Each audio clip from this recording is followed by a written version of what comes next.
Kad tu pēdējo reizi vispār kaut ko laimēji un cik daudz tas bija?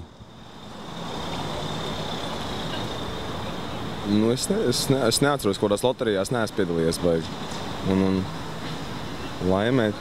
Es esmu atradis naudu, bet es neesmu laimējis naudu. Es esmu atradis, jā, īstenībā. Kaut kāda nauda, ja naudas vienība, es esmu atradis. Bieži visādas lietas uz ielām aiztiec un tā nepēja garām? Es nezinu. Nē, es īstenībā neaiztieku baigi daudz lietas, bet vienkārši tas izskries baigi dīvaini.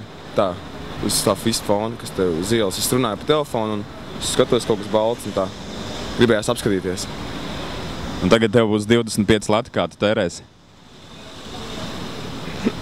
Es nezinu īstenībā.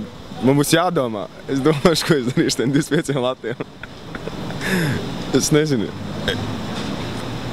Tā visu nedēļu man izmainīt tagad. Tagad ir jauns nedēļas sākums. Tagad es domāju, ka es iziešu kaut kur. Beidzot. Iziešu, jā. Cilvēki arī gāja garām nepamanīja, ko tu varētu viņiem teikt. Es domāju, tas, ka pirmdiena īstenībā, tas, ka uz darba cilvēki iet un ka nav laika. Man ir tā, ka es tagad atpūšos un varbūt tas man arī deva to iespēju to te atrast. Jo daudz nepamana pirmdienas rīts un grūti paskrīties apkārt īstenībā.